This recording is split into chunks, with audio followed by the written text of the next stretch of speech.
Muy bien.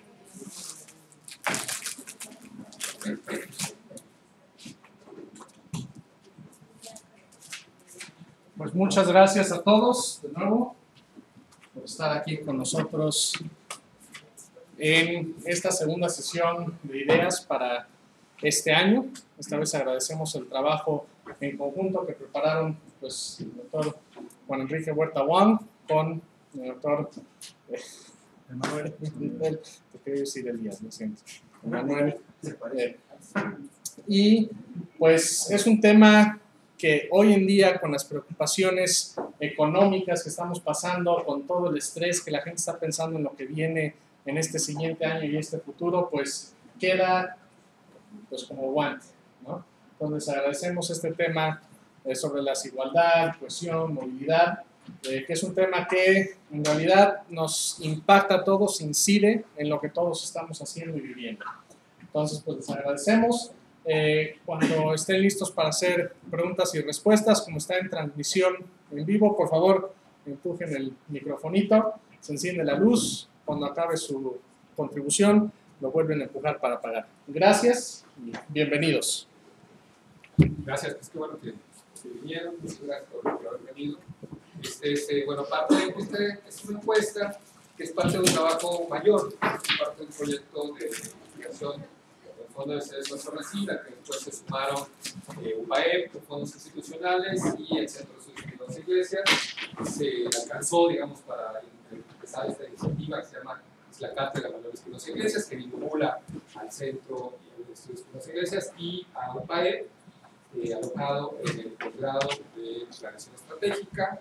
Bueno, pues muy agradecido al COMETI por haber hecho el espacio para que podamos trabajar. Ya ven que es muy importante tener el tiempo y recursos para poder trabajar, y bueno, con el secretario de posgrados tenemos más amplios, con el equipo de Planeación Estratégica, que a veces se apoya de muchas diversas maneras. En fin, esta parte tiene que ver con una encuesta administrativa para el Estado de Puebla. La universidad tenía una inquietud, que es dirigir el tema de bien común, ¿no? Que es siempre, pues, ahora vamos a ver un poquito la definición, es complicadísima para las personas que nos dedicamos a observar empíricamente cosas. Y nos dimos cuenta que hay como 2 o 3 elementos aquí que son algunas dimensiones del bien común, ¿no? Básicamente vamos a hablar de 2 o 3, que es el tema de movilidad social, y el tema del pegamento a lo social, cohesión social, ¿no? Entonces, son dimensiones del bien común, no abarcan exhaustivamente el tema del bien común, es quizá empíricamente imposible, aunque nunca hay cosas empíricamente imposibles, pero es un tema filosófico, digo, es bien complicado amarrarlo, digamos, ¿no? Pero eso es lo que sale. Bueno, empecemos con esta cuestión. Puebla, el experimento de Puebla, el Estado de Puebla es un laboratorio de la desigualdad, y siempre lo ha sido, ¿no? Es decir, ya desde que se fundó, digamos, desde antes de la fundación de esta patria, pues ya era un lugar muy desigual en el mundo, ¿no? Según los observadores externos. Y hoy sigue siendo. En resumen, para que nada más tenga 10 minutitos, pues lo que vamos a decir ahora son algunas cositas, ¿no? Es decir, ¿qué pasa en los años recientes? Hay claroscuros en el desarrollo de Puebla en los años recientes. Es notable para muchos observadores el crecimiento que ha tenido el Estado, que ha tenido la ciudad principalmente, pero también algunas otras regiones del Estado. Si nosotros observamos el PIB, sobre todo en la parte industrial y de servicios, hay un crecimiento por encima de la media. No es el caso para el promedio del PIB en general. Y junto con ese crecimiento hay un aumento notable de la pobreza y la desigualdad. ¿Qué pasa con la movilidad intergeneracional por debajo del promedio nacional? Lo que pasó el año pasado, presentamos parte de estos, la primera parte de estos resultados. Viene el alcalde de la ciudad, básicamente lo que nos dijo es que si uno está en el primer decil de ingresos, como quizás todas las personas en esta sala, son buenas noticias y es un buen lugar para vivir, ¿sí? No es el caso para casi toda la población, pero quizás no sea relevante, ¿no? Hay asimetrías de hasta 50 veces frecuencia de movilidad ascendente según uno sea, ¿no? Es decir, si es mujer versus si es hombre, si uno vive fuera de la ciudad versus si uno vive en la ciudad, si uno tiene un origen indígena o si no lo tiene, ¿no? Una de cada 3 personas que habitan en el estado de Puebla tiene un origen indígena, así que las asimetrías pueden ser importantes, ¿no? Es un estado en gran medida marcado por la etnicidad. Una de las cosas que pasan en términos de cómo le hacemos para seguir creciendo es que una de las áreas de desigualdad más notables es la desigualdad educativa, ¿sí? Vamos a ver que hay, otra vez, claroscuros, hay desarrollos importantes, pero hay rezagos interesantes también y asimetrías en términos de las características o los atributos individuales. Después vamos a ver que esto se relaciona con la integración a la sociedad, ¿no? Es decir, en la medida que uno esté, todo es muy intuitivo, si uno está más o menos fuera de las oportunidades de desarrollo, pues también se tiende a sentir menos parte de esta sociedad, ¿no? Por último, vamos a ver qué sigue, y le voy a dar la palabra a Emanuel para que cuente, digamos, para los investigadores más acuciosos, una parte que estamos tratando de desarrollar, que es un índice de movilidad para variables categóricas, ¿no? Y lo vamos a usar todo esto. Entonces, esta es la agenda, como acabo de decir. El contexto, ¿cuál es? Bueno, tenemos áreas de crecimiento y desarrollo importantes, ¿no? Tenemos un incremento interesante en términos de servicios de salud, el analfabetismo bajó, 2 puntitos, bajó, sigue siendo importante el analfabetismo en el estado de Puebla, pero sobre todo si uno ve la mirada histórica, en todo el siglo XX no había disminuido, entonces quiere decir que hay algunos resultados en los últimos años. Hay sobre todo un esfuerzo notable en términos de carreteras y caminos, ¿no? Es visible para cualquiera que el esfuerzo en los últimos años ha estado ahí. Dijimos el crecimiento del PIB en el sector secundario y terciario, particularmente, ¿no? Con un rezago en materia del agro, y un incremento notable en términos de secundaria y bachillerato, que otra vez parece ser un reflejo también de la desigualdad, ¿no? Es decir, las personas más pobres se tienden a quedar en los ciclos educativos antes que secundaria, básicamente. Ahora hay retos y oportunidades. Puebla tiene las concentraciones más altas, más altas del país en términos de pobreza extrema y también en términos de pobreza relativa, ¿no? Es decir, 2 de cada 10 personas en el estado de Puebla experimentan hambre, básicamente es lo que dice, ¿no? Si uno concentrar esta población, no hay ciudades tan grandes para concentrar a la población que experimenta hambre, ¿no? O sea, salvo la ciudad de Puebla, ni siquiera Tehuacán. Si uno piensa en Tehuacán, en San Martín, en las grandes concentraciones urbanas, la concentración que experimenta hambre es mucho más grande que la población que vive en San Martín, o en Tehuacán. Ahora también, junto con eso, hoy que uno estamos viendo el muro construirse, ¿no? Las barreras al crecimiento, entonces uno quiere pensar qué tan grandes son los mercados internos, ¿no? Y los mercados internos tienen que ver con qué tan amplia es la franja de la clase media. Y es una de las franjas más chiquitas del país, ¿no? Solo Oaxaca, Chiapas y Guerrero tienen menos clase media. 1 de cada 10 personas, digamos, experimentan no vulnerabilidad y no pobreza. La desigualdad ya era alta, ¿no? Desde principios del siglo XIX, y ha seguido creciendo y ha crecido de manera muy importante en los últimos años, ¿no? Básicamente, si uno piensa que prácticamente toda la gente ha tenido estancamiento y el primer decil se ha desprendido hacia arriba, pues es obvio que ha generado esa desigualdad, ¿no? Es muy intuitivo, es una de las desigualdades más altas del mundo, ¿no? Casi es solamente por debajo de Brasil, y vivimos justamente esto lo hace a Puebla un laboratorio mundial de la desigualdad. Ahora, una dimensión que estamos tratando de observar es la movilidad, ¿no? Si uno piensa en pobreza, piensa solamente en los números, por ejemplo, si piensas en esto del siglo XX y piensas en porcentajes a lo largo de todo el siglo XX en términos de pobreza, en realidad podría suponer que estas personas son las mismas, pero no lo sabemos, ¿cierto? No sabemos si son las mismas personas las que estaban concentradas hacia arriba o abajo en la distribución económica. Entonces, para eso nos sirve este concepto de movilidad, o el dibujar aquí, para saber si esas personas son las mismas o no lo son, ¿no? Si uno ve un poco, en realidad el PIB debería estar aquí en la CISA, ¿sí? El tema del PIB es que ha crecido muy poquito, pero ha crecido en su porcentaje, ¿sí? Su desplazamiento es muy, muy suavecito, su crecimiento. Pues pensemos que alguien en 1980 nació en un hogar en el medio del PIB, ¿sí? Entonces, y que 36 años después continúa en esa misma posición, justo parado en la distribución del PIB, digamos. Esta persona experimentó movilidad absoluta, es decir, vive mejor que hace 30 años en general, pero no experimentó movilidad relativa, es decir, alrededor de las otras personas en su propia cohorte, ¿sí?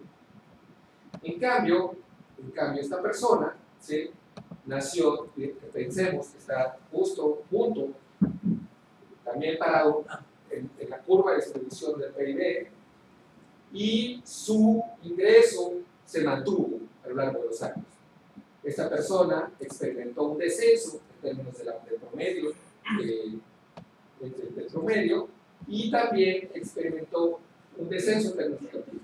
Por lo tanto, esta persona tiene inmovilidad absoluta y movilidad descendente en realidad con respecto a las personas de su propia generación.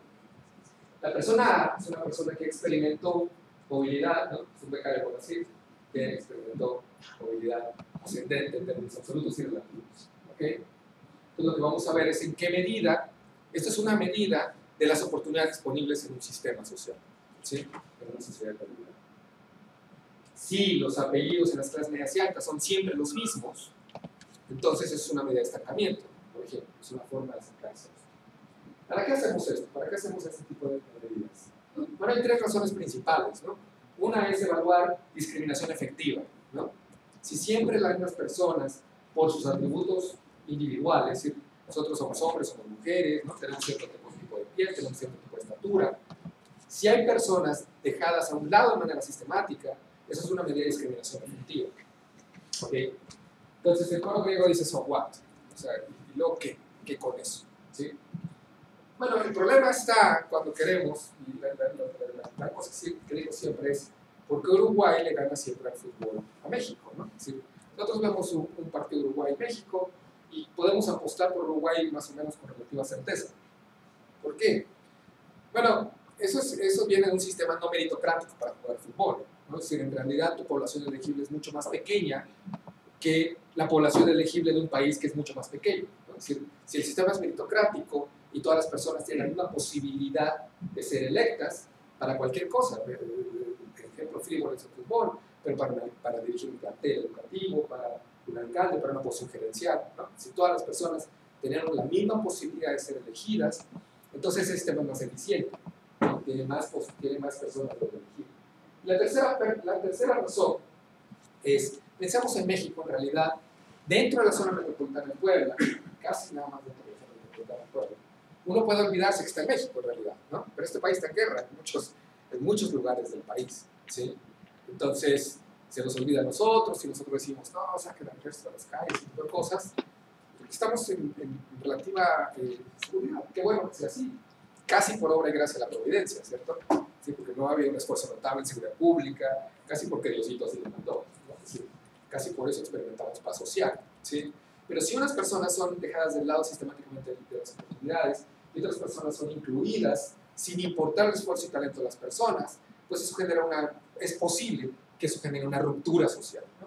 Una falta de cohesión, una falta de sentirse integrado en ese sistema, ¿no? Este es el mucho más economista, ¿no? Es decir, ¿qué pasa cuando hay una asignación de talento? Pues hay baja productividad y bajo crecimiento económico. Ese es el bien común. Si alguien puede medir esto, se va a encontrar, seguramente no.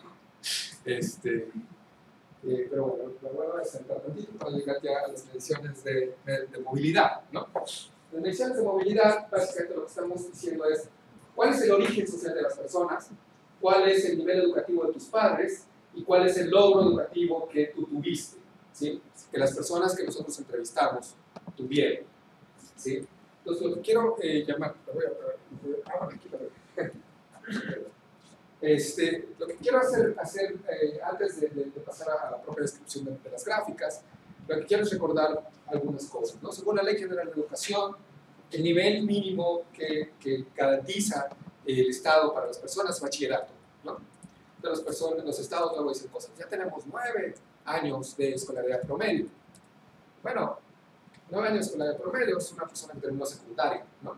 Y en realidad lo que sabemos acerca de rendimientos educativos, de rendimientos económicos en la educación, la propia ley de la educación, eso está por debajo de lo esperado en términos de esas dos cosas, el enfoque de derechos o enfoque de rendimientos económicos en la educación, ¿sí? Entonces, ¿qué nos va a interesar aquí? Nos va a interesar es en qué medida las personas cuyo padre no tuvo estudios completó el ciclo educativo, ¿sí? Y en qué medida las personas con cierto nivel mínimo de origen de sus padres está teniendo ese nivel mínimo marcado por el enfoque de derechos y por el enfoque de rendimientos económicos, ¿no? Entonces, lo que vamos a observar es que si una persona no tuvo estudios, es altísima la proporción de personas que alcanzaron solamente máximo primaria, ¿sí? O secundaria. Si el padre de una persona, para los hombres de la zona metropolitana de Puebla, no tuvo estudios, la posibilidad que se quede con máximo secundaria es muy alta, ¿no? ¿Sí? Y es muy alta para todas las subpoblaciones, ¿ok? Entonces, del otro lado es si la persona proviene de preparatorio o profesional, ¿sí? Ahí empiezan los hijos a cursar cuando menos preparatorio profesional, ¿sí? Para el caso de los hombres de la zona metropolitana de Puebla, pero no, por ejemplo, para el caso de las mujeres de la zona metropolitana de Puebla, fuera de la zona metropolitana de Puebla, o incluso para los hombres que radican fuera de la zona metropolitana de Puebla, ¿no? Entonces, ¿en qué medida esta reproducción, que es positiva en este caso, se cumple? Pues prácticamente se cumple solamente para los hombres de la zona metropolitana de Puebla, con diferencias notables por sus poblaciones, ¿no? Voy a hablar un poquito más tarde de esto. Ahora, ¿qué pasa cuando medimos riqueza, ¿no? Riqueza lo vamos a dirigir aquí como el bienestar disponible en los hogares de las personas, ¿sí? Si una persona tiene cierto nivel de riqueza, entonces se espera que el lugar donde esa persona viva tenga ciertos activos, ¿ok? Es la definición rápida, digamos, ¿no?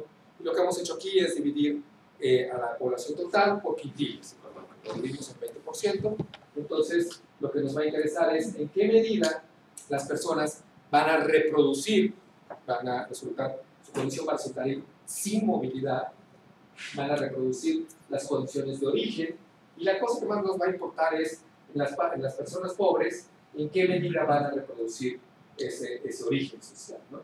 Y la van a reproducir, en el mejor de los casos, en al menos 50% de la población. Es decir, por lo menos 50% de la población cuyo padre experimenta, o cuyo hogar de origen experimentó condiciones muy pobres, ¿sí? Porque estos son más o menos 3,000 pesos por hogar en promedio mensual, ¿sí? Se quedó ahí después de una generación, ¿no? Y nosotros tenemos solamente una generación medida, pero es probable que estas personas se hayan quedado ahí por más de una generación, ¿sí? Entonces, a lo que llamamos pobreza persistente, ¿okay? Del otro lado es los más ricos, ¿no? Cualquiera de nosotros es el hijo de uno. ¿Cuál es la probabilidad de caer? ¿Sí? Aún si no va a la escuela, aún si no hace nada en su vida, aún si se queda jugando Xbox toda su vida, ¿no? La probabilidad de caer es realmente baja, ¿no? Eso es para los hombres de la zona metropolitana de Puebla. Esta frecuencia se va a ampliar más si son mujeres, ¿no? Casi 7 de cada 10 mujeres que nacen en condición de pobreza se va a quedar ahí. Y es más grave todavía si se habita fuera de la zona metropolitana de Puebla. Vamos a regresar en cualquier momento a todo esto, pero para avanzar basta con decir eso por ahora. Ahora, una parte del informe se va a enfocar en lo que llamamos movilidad del piso al techo, es decir, si una persona nació en el primer quintil de pobreza, ¿con qué frecuencia va, en el primer quintil económico, con qué frecuencia va a alcanzar un mínimo de satisfactores como es llegar al cuarto o quinto quintil de la distribución, ¿no? Es en realidad la movilidad que más nos va a interesar, ¿no? La movilidad ascendente, intergeneracional y económica. Pues lo que vamos a ver también son desigualdades, ¿no? Estos son el caso de los hombres de la zona metropolitana de Puebla, y la verdad es que para los hombres de la zona metropolitana de Puebla, las frecuencias relativas de movilidad ascendente económica son muy buenas, ¿sí? Son realmente muy óptimas, no solamente a nivel nacional, sino a nivel internacional, ¿sí? Esas frecuencias son muy buenas. Entonces, si uno está aquí como hombre que vive en la zona metropolitana de Puebla, un poco hay espacios y oportunidades según para el talento y esfuerzo de las personas, ¿no? Si son mujeres, la cosa en realidad baja un 50%, ¿no? Es decir, la frecuencia relativa de estar aquí es 50% más baja que si está acá, y es 50% más baja que si está acá. ¿Okay? Entonces, la posibilidad de ser mujer y habitar en la zona metropolitana de Puebla es bastante más baja, ¿no? Ahora, ¿qué pasa si en lugar de habitar en la zona metropolitana de Puebla, se habita fuera de la zona metropolitana de Puebla? Y esto ya es pues muy bajo, incluso en un país tan estancado como el nuestro, ¿no? En realidad, lo que sabemos acerca de la movilidad económica ascendente en México es que es muy baja, pero el promedio nacional es como del 4, 5% o 8% según los indicadores, ¿no?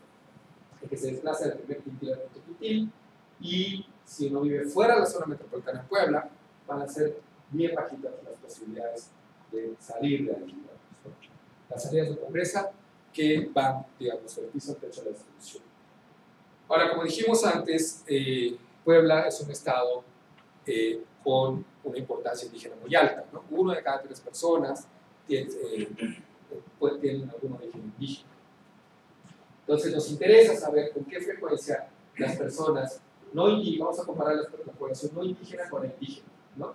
Entonces, otra vez, la población indígena tiene una posibilidad menos del 2% de experimentar todo el recorrido que va del primer quintil al quinto quintil, ¿no? Ahora, se esperaría que una de las cosas que impulse el desarrollo de las personas sea la escolaridad, ¿no? Ya sabemos que el único rendimiento que tiene la escolaridad, pero es uno muy principal, es uno muy importante, digamos. Entonces, lo que ocurre en términos de desigualdad es que este motor está descompuesto en nuestro entorno, ¿no? ¿Por qué nos importa? ¿Por qué nos va a importar el tema de escolaridad? Bueno, tuvimos una reunión el año pasado, se reunió mucha gente, tuvimos la oportunidad de estar ahí presentes en la Cumbre Mundial de Movilidad Social, ¿no? Gente realmente de todo el mundo, algunos de los analistas más importantes, y el secretario de Educación Pública, ¿no? Entre otras personas. Entonces ahí el secretario insistió en unos datos, ¿no? ¿Por qué es importante el tema de educación? Terminar la secundaria implica ganar el doble de quien no la concluye, tener padres universitarios, representa una probabilidad de 80% de también cursar ese nivel, y tener una carrera universitaria implica una expectativa de 4 años más de vida, ¿no? Es decir, tiene una serie de rendimientos objetivos y no tan objetivos, digamos, por los cuales el tema de educación es bien importante. La Ley General de Educación, como ya dijimos, establece 2 principios fundamentales: igualdad de oportunidades, es decir, no se importa si es hombre o mujer, no importaría si vive dentro de la mancha urbana o no, en el estado de Puebla. Toda la población puede cursar hasta media superior, ¿no? Con calidades, ¿no? La gente se tiene que quedar ahí en su año educativo con la calidad, y la educación le tiene que brindar la calidad suficiente para avanzar en el sistema educativo. Bueno, entonces, ¿qué pasa? Vamos a empezar por el contexto, las coberturas en un nivel educativo, ¿sí? Y en realidad, lo que vamos a ver es que fuera del Distrito Federal, los estados empiezan a tener problemas de cobertura, ¿no? Estas coberturas de aquí arriba son coberturas para el año en que la población infantil es elegible. Es decir, si una persona tiene 15 años, es elegible para ir al bachillerato. ¿Y cuál es la proporción de personas que teniendo esa edad va a acudir a ese nivel educativo? ¿Okay? Entonces, las coberturas de Puebla en realidad no son malas a nivel de términos relativos, ¿no? Son deficientes en términos absolutos, pero no en términos relativos, si se piensa un poco, salvo Nuevo León y el Distrito Federal. En general, la cobertura la secundaria es buena, y baja aquí en media superior, pero en realidad no baja de manera más dramática que en los estados, ¿no? Ahora, esta es la población elegible. ¿Qué pasa en la población adulta, digamos? La población adulta está en la distribución, ¿sí? Menos de 8 de cada 10 personas tiene secundaria, ¿sí?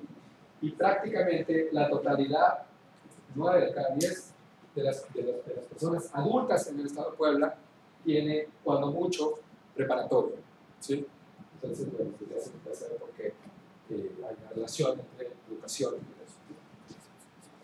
Ahora, acuérdense que dijimos que la ley decía que había igualdad de oportunidades, ¿cierto? Bueno, entonces, quienes estudian, pensaríamos que hay una igualdad en términos de quienes van avanzando en el ciclo educativo, en términos de su distribución económica, ¿no? Y sin embargo, los más pobres, las personas que están en el T1, se van a tender a quedar con educación menos de primaria, ¿no? Y entonces, si tienen poca escolaridad, nacieron en un origen bajo, aquello que les daría la posibilidad de ser incluidos en el mercado laboral y por tanto aspirar a cierto bienestar, pues es la educación, quedarse en el nivel educativo, ¿okay? Del otro lado, bueno, pues las personas que están en el nivel más rico, probablemente todos nosotros, por lo menos cursan preparatorio, ¿no? Entonces, hay asimetrías en términos del nivel económico. Hay asimetrías también en el nivel de condiciones de indigenismo, ¿no? Entonces, a medida que se avanza en el ciclo educativo, estas asimetrías por carácter de ser indígena, condición étnica, se va profundizando, en medida que ya en preparatoria, digamos, solamente 1 de cada 10 personas va a ser indígena. Dijimos que 1 de cada 3 personas en el estado de Puebla es indígena, ¿cierto? Están subrepresentados, ¿sí? Están subrepresentados, de hecho, en prácticamente todos los ciclos educativos, y esa diferencia se va dramatizando. De tal manera que cuando llegamos a posgrado, pues es imposible encontrar ya a alguien que tenga, casi imposible encontrar a alguien que tenga un origen indígena. Gracias. Bueno, ahora, ¿qué más asimetrías existen? Bueno, otra vez, existen asimetrías en términos de hombres y mujeres. Me voy a sacar esto rápidamente para ir terminando, para dar la palabra a Manuel. Entonces, ¿cuál es la relación entre nivel educativo, experimentar movilidad ascendente y identificarse con esta sociedad, sentirse parte de una sociedad? ¿Sí? Muy bien, entonces lo que vamos a tener son, estos son los quintiles económicos, ¿sí? Y esta es la frecuencia con la cual las personas reportaron en un índice de ecuación, que con mucho gusto los puedo describir mucho más adelante, si alguien está interesado. Altos indicadores o bajos indicadores, ¿no? Entonces lo que se ve es que hay a medida que se avanza en términos de la distribución socioeconómica, hay una propensión, hay una mayor frecuencia relativa de las personas a reportar altos índices de cohesión, ¿no? O al revés también, entre más bajos está, menos baja cohesión se reporta. Esto es igual para los niveles educativos, de tal manera que las personas, entre más alto es su nivel educativo, mayor cohesión tiende a reportar.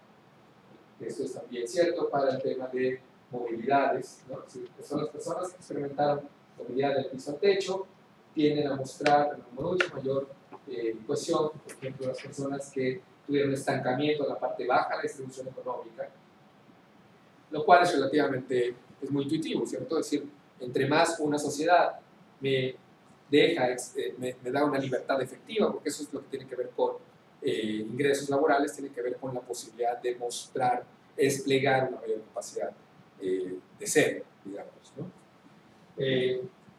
Mayores índices de cohesión que reportar. Igual si hay una movilidad ascendente versus una movilidad descendente. Es movilidad, a veces movilidad en la parte baja, movilidad en la parte alta de la distribución, movilidad descendente, movilidad ascendente y movilidad ascendente completa del piso del techo, ¿no? Entonces, si uno nació arriba, ¿sí?, y se quedó arriba, pues la satisfacción, digamos, sensacional es alta, ¿sí? Lo mismo si la movilidad fue alta o si la movilidad fue del piso al techo, ¿no? Muy bien. ¿Qué posibilidades hay si de pronto alguien está presentando ahora en la otra puerta, ¿cierto? Entonces, ¿qué implicaciones tendría esto en términos de la política pública? Bueno, la primera cosa que resultaría urgente, pues es reducir dramáticamente la desigualdad de oportunidades, ¿no? Tenemos tres áreas claras que vienen de los datos, es entre la zona metropolitana de Puebla y el resto del estado de Puebla, entre hombres y mujeres, y entre indígenas y no indígenas, ¿no?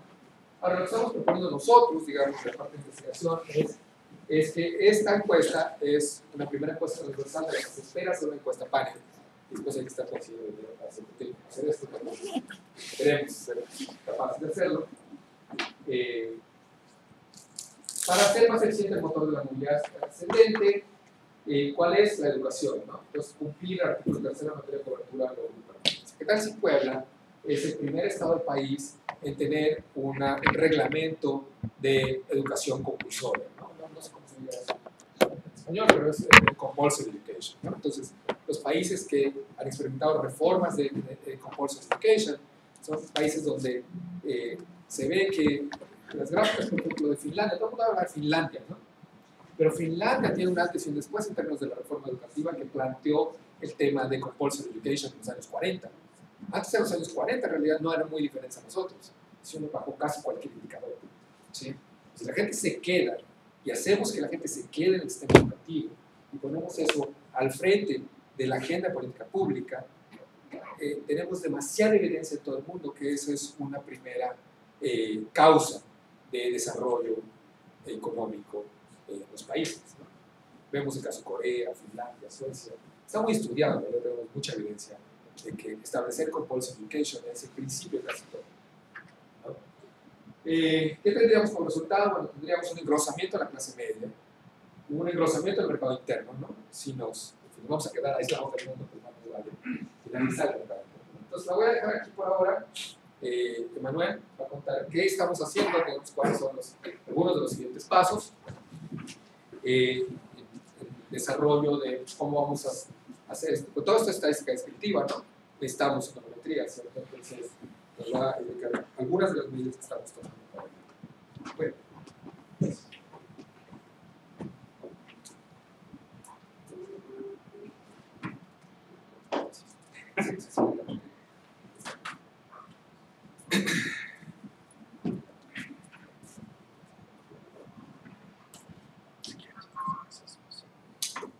Bueno, mi nombre es Emanuel Olivera, yo soy investigador de posgrado en Investigación Estratégica. Yo creo que muchos ya nos conocemos, muchos no. La idea básicamente es, aquí la participación es más técnica en cuanto a la movilidad social. Estamos haciendo varias cosas, entre ellas la parte de econometría, estadística, y ahorita precisamente estamos en una coyuntura de generar un índice, lo estamos probando, estamos tratando de capturar algunas cosas que en la literatura no se han encontrado y que creemos que eso es bastante interesante y puede ser una aportación técnica importante. Entonces, la propuesta, aquí a diferencia de otras propuestas en cuanto a índices, es capturar cosas no lineales, como todo el tiempo estamos viendo este comportamiento de la vida misma, que no es lineal, nada en nuestras vidas es lineal, entonces creemos que en cuanto a movilidad tampoco nada es lineal. Entonces, la idea que vamos a presentar es claramente esta parte de, no sé, de los temas complejos, ¿no? Es decir, un sistema de complejo como es la cuestión social, pues la queremos capturar en este sentido, ¿no? Hay tres partes de la presentación, muy rápido, creo que 5 minutos, 10 minutos para validar esto. Tenemos un planteamiento del índice, la construcción, de unas implicaciones que son algunos resultados que hemos encontrado técnicos y para poder. La primera parte es que hemos tratado de capturar cuestiones dinámicas dentro de la revisión de la movilidad. Usualmente lo que se hace en la literatura es considerar, lo que estamos haciendo aquí es movilidad educativa. Entonces, usualmente lo que entendemos como origen, ha dicho el doctor Enrique, lo que tenemos como origen de la condición educativa es esta parte de educación de nuestros padres y el alcance que los hijos puedan tener en educación, pues se denomina ese ascenso, esa movilidad, ¿no? Entonces, evidentemente tenemos tres casos muy importantes. Cuando nos quedamos con el mismo nivel de educación que nuestros padres. El otro es cuando obtenemos un nivel de educación mayor que nuestros padres. Y bueno, lo peor que nos pudiera pasar es cuando tenemos una menor educación que nuestros padres, o alcanzamos una menor educación que nuestros padres, ¿no? Entonces, en un momento determinado del tiempo, nosotros valoramos cómo vamos, digo, todo esto es dinámico, pero valoramos precisamente en un tiempo determinado qué es lo que está sucediendo, ¿no? Entonces, algunas consideraciones importantes es que la movilidad descendente, ahí lo corregimos hasta no apareció, pero que está en línea, pero en realidad lo que queremos decir es que la movilidad descendente, cuando yo tengo menos educación, cuando termino teniendo menos educación que mi padre, este índice lo que queremos considerar es que es más grave cuando cuando estamos en la parte baja de la distribución. Es decir, si de por sí mi padre tuvo un grado pequeño y yo me quedo por debajo de él, pues eso es algo muy grave respecto a que si yo tengo un padre que estudió mucho y me quedo por debajo de él, no es tan grave como lo primero. Entonces, eso es lo que tratamos de capturar. Es algo interesante, importante, que no lo han tomado en cuenta la literatura de movilidad social. El otro es que el índice favorece aquella movilidad ascendente cuando se parte de un origen bajo. Es decir, contrariamente, cuando tú logras superar a tu padre, siendo que tu padre que los dos están en la escala más baja, bueno, pues eso tiene un mérito mayor que el hecho de que superas a tu padre cuando tu padre está en lo alto. ¿Sí me explico? Entonces, estas dos cuestiones son bastante interesantes. Otra cuestión en cuanto a la inmovilidad. Cuando yo me quedo a la misma educación del padre, el otro factor es considerar, bueno, es mejor estar inmóvil en lo más alto que en lo más bajo. Es decir, si mi padre tuvo, no sé, en posiciones, ¿no?, un grado muy elevado de educación, y yo me quedo en ese mismo grado, pues es muy favorable respecto a que si mi padre tiene una posición baja y yo me quedo en esa posición baja, también pues tenemos ahí un conflicto, ¿no? Es decir, es muy grave eso. Lo otro es menos grave. Entonces, estas cuestiones dinámicas se tratan de capturar, tratando incluso de respetar esta inercia de que siempre, pues la mayor distancia, si mi padre tiene una educación muy baja y yo alcancé un grado muy alto, pues eso es lo mejor que nos pudiera pasar. Entonces, no ponderamos ni castigamos esa realidad, ¿sí? O sea, es decir, es un ascenso completo y tiene la mayor ponderación.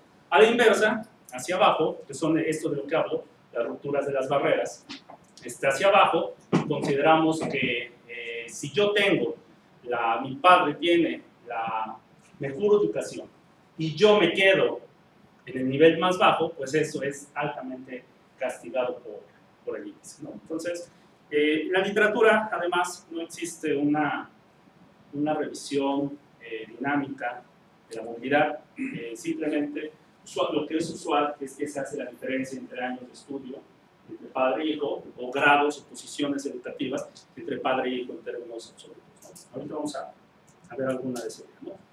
Entonces, el índice trata de captar dos cosas. Una es una posición relativa del hijo respecto al padre, y la otra es una posición relativa de estructura educativa existente en un país, o en una economía, o en una sociedad, ¿no?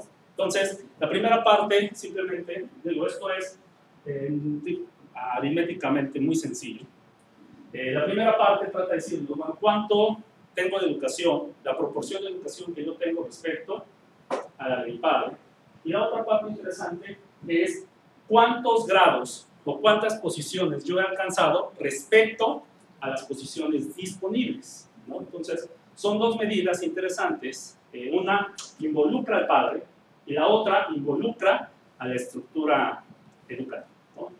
Entonces, partiendo de esto, nosotros en nuestra encuesta tenemos 6 posiciones. Estas 6 posiciones están escritas aquí. sin educación primaria incompleta, primaria, secundaria, preparatoria y profesional. Un poco la justificación de esta clasificación es dadas las propiedades que tenemos de la encuesta. Es decir, tenemos una distribución pues, bastante sesgada, y entonces, bueno, pues hay muchas personas que no tienen educación y que muchas personas tienen una educación primaria que es incompleta. Es por eso que hemos argumentado estas posiciones. En algunos otros casos se pueden tomar posiciones, dependiendo de la sociedad, se pueden asumir posiciones primaria, secundaria, preparatoria, universidad y posgrado, ¿no? Dependiendo de la sociedad. Entonces, finalmente, hay algunas consideraciones importantes respecto a la movilidad educativa. La forma de tratar, siempre en economía, lo que nosotros hacemos es modelar el comportamiento, la dinámica de ciertos fenómenos. Entonces, el fenómeno de movilidad en su primer componente, estamos asumiendo, esto es parte también de lo que hacemos en economía, siempre asumir comportamientos y tratarlos de aproximar a una función.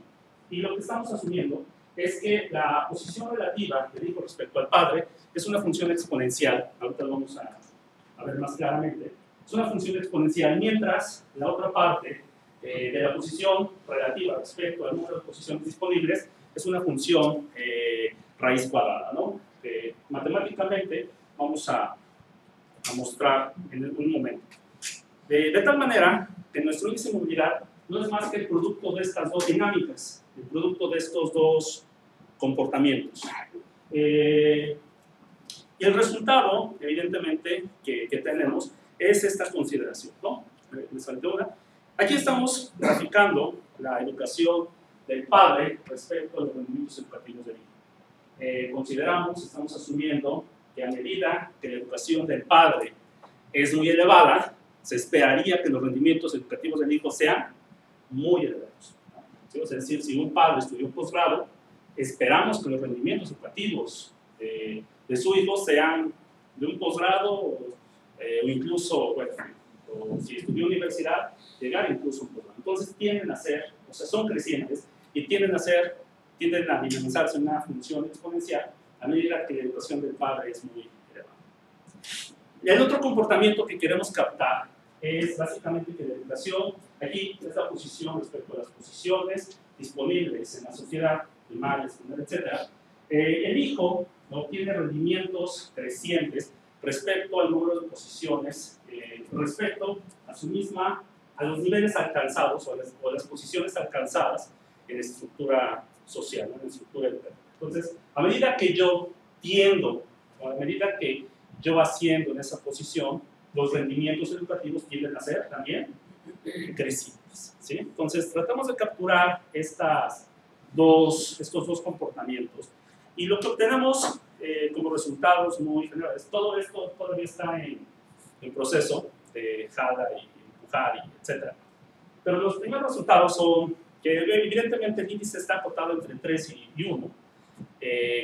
Cumple con las consideraciones de movilidad previamente mencionadas. Ahorita vamos a poner un cuadrito en donde estamos exponiendo esta parte.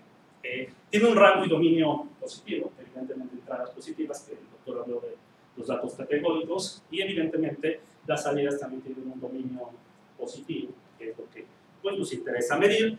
¿Por qué esto es interesante? Porque usualmente considerábamos, o la literatura considera signos negativos en cuanto a la movilidad como descendente y signos positivos como descendente y inmovilidad en cero. Entonces, ahorita lo interesante es que tenemos un dominio positivo. ¿Sí me explico? Perdón, un rango positivo. Entonces, básicamente, esto es interesante e importante porque, bueno, lo que podemos observar ya son comparables, sin tener necesidad de comparar negativos con positivos, una medida positiva en cuanto a las diferencias numéricas. Lo otro muy interesante, bueno, ahí aparecen unas funciones ahí. Las dos funciones son monótonamente crecientes en cuanto a los argumentos, o sea, la imagen es creciente en cuanto al dominio. Claramente es una medida no lineal. Y lo otro es que existen 36 posiciones diferentes y la medida es única en cada caso. Es decir, dentro de todas las combinaciones posibles de movilidad en términos de las posiciones, que dijo 5, las posiciones que acabamos de mencionar, todas las posiciones tienen una ponderación única, ninguna se repite. Esto es una ventaja que hemos encontrado. Y bueno, pues aquí nada más considerando algunos ejemplos, lo que quiero demostrar es básicamente, si nos ubicamos en las dos primeras filas, lo que tenemos es básicamente que el mayor descenso en cuanto a movilidad educativa, pues sí, efectivamente se presentaría cuando tenemos nosotros una escala, cuando nuestro padre, aquí estamos, esta es la educación del padre y educación del hijo, X, cuando nuestro padre estudió 6 años, nosotros estudiamos, bueno, tiene 6 posiciones educativas y nosotros nos quedamos en la primera posición. Es la mayor movilidad descendente en términos educativos. Y esto lo captura el índice como primera, ¿no? La otra posición a la inversa, de las dos últimas filas, tenemos que si nuestro padre tiene la primera posición educativa y yo alcancé 6 posiciones, que son las disponibles, bueno, pues eso implica el mayor ascenso educativo, movilidad ascendente. Lo otro interesante es lo dinámico. Fíjense bien, que aquí tenemos movilidad descendente, en las dos, en la fila 3 y en la fila 4, tenemos una movilidad descendente en 2 posiciones. En ambas tenemos 2 posiciones.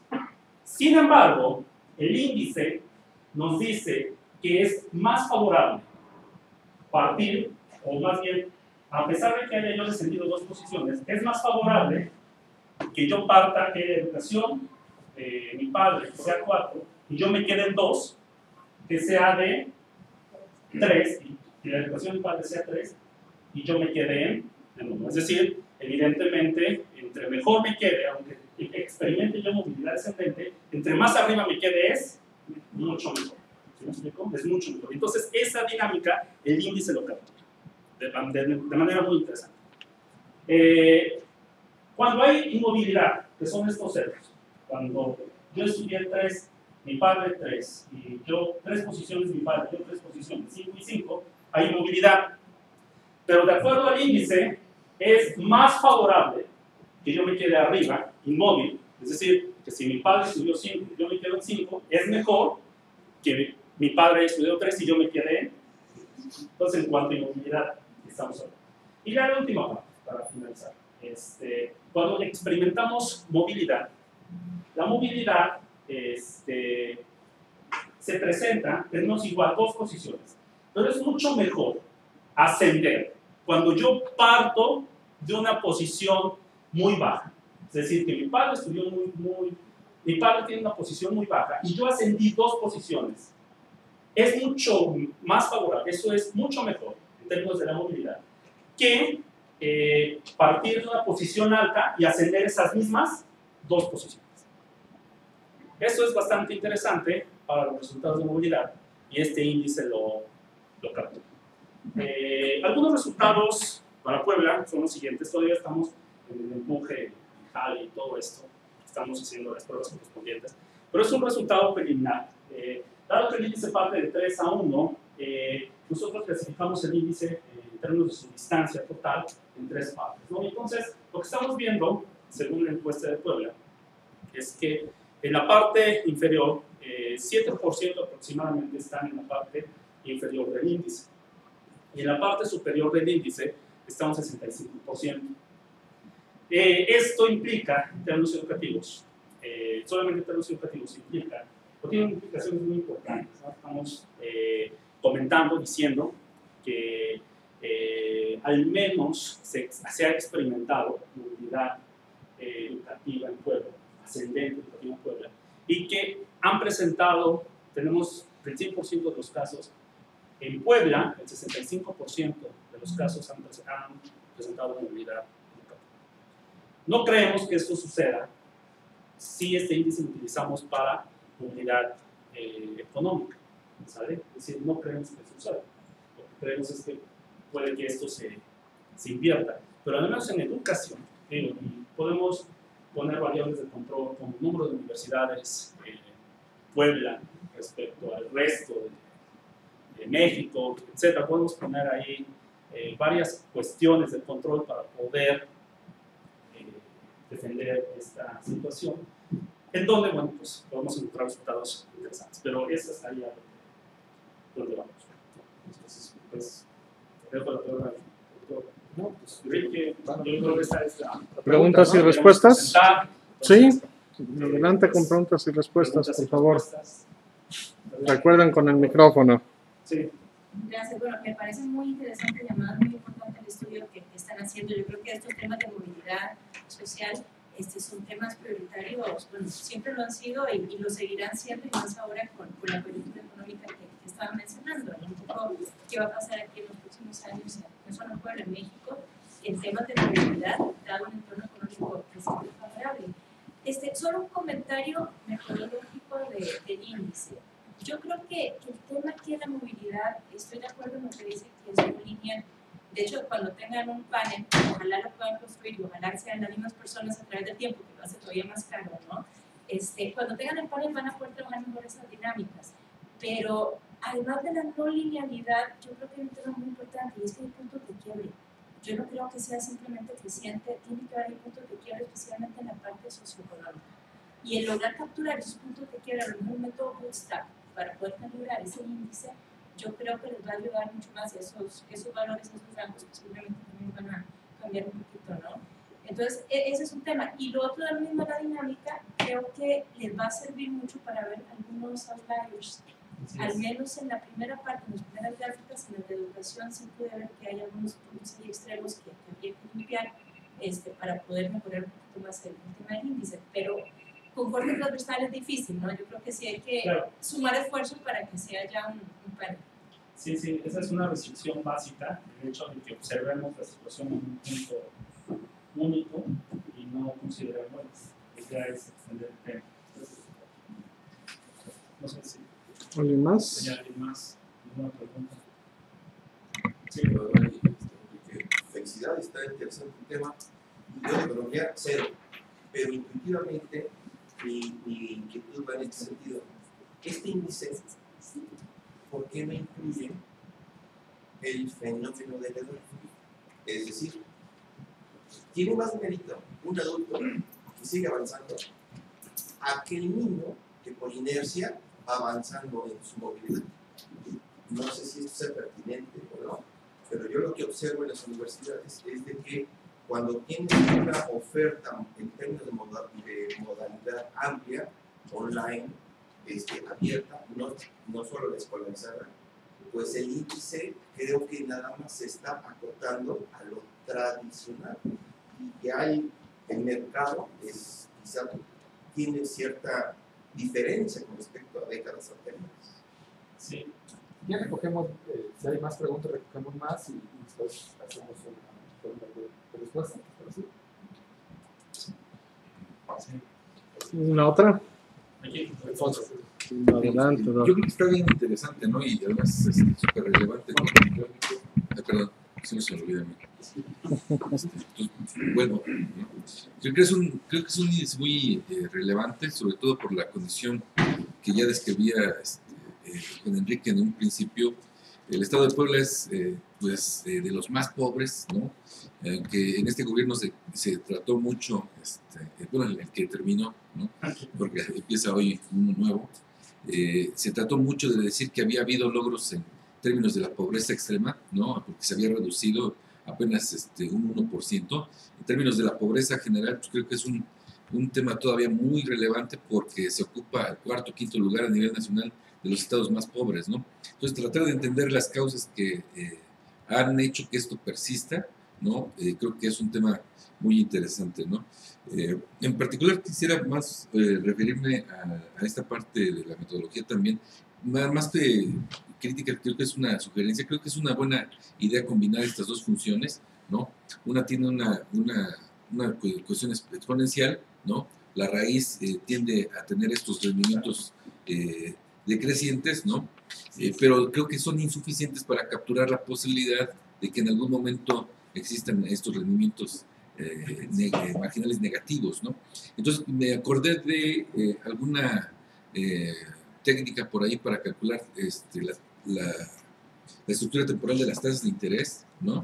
Es un método que se conoce como el método de Nelson Siegel, y te combina pues dos funciones, son un poco más complicadas, pero creo que podrían ser muy útiles para esto, y te puede generar distintas formas de movilidad, ¿no? No solamente que vayan creciendo o que se estanquen, por ejemplo, sino que también se pueda reproducir la posibilidad de que vayan cayendo. Entonces quizá valga la pena que pudieran revisarlas, porque precisamente funcionan en contextos en donde las tasas de interés, digo, estoy tratando de aplicar esa teoría aquí, ¿no?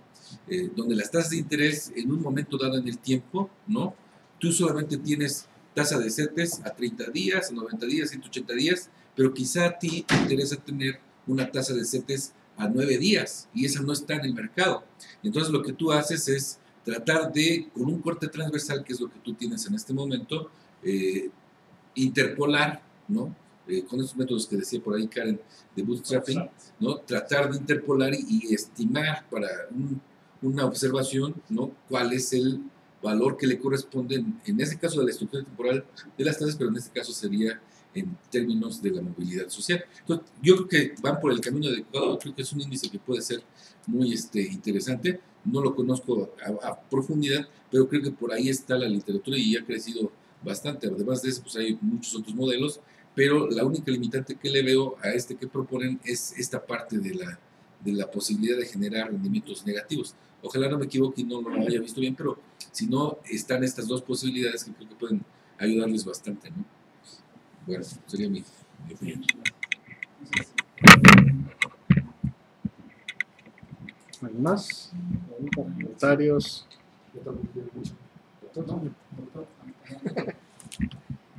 Bueno, pues gracias por las sugerencias y los comentarios, la atención prestada. Sí, bueno, básicamente por el comentario de Karen y de Alfonso, pues es que vamos a revisarlo y vamos a ver si que de eso si ha sido utilizado algo similar o si lo podemos en este caso adaptar.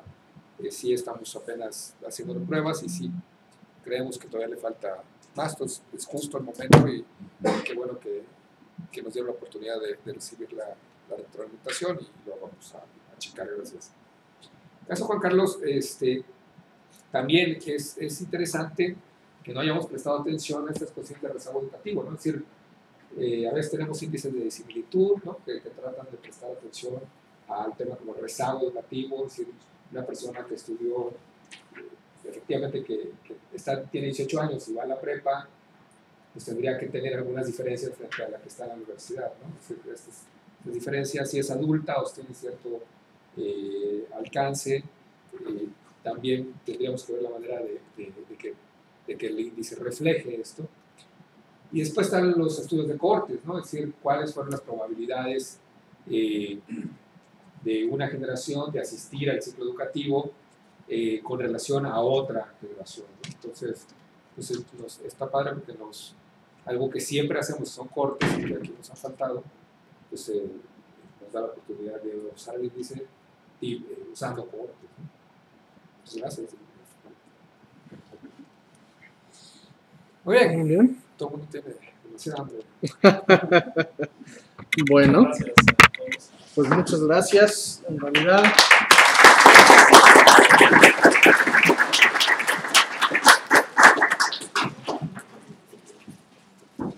tenemos sus conocimientos y un pequeño regalito. ¿Qué tenemos? Hecho el apoyo. Enrique, pues igual nos apoyaste en lanzar toda esta iniciativa y ahora crece cada vez un poquito más. Agradecemos mucho la participación. Gracias. Gracias a todos. Ideas abre con Ideas Radio este viernes y la próxima semana nos estaremos viendo aquí, mismo horario, mismo canal. Muchas gracias.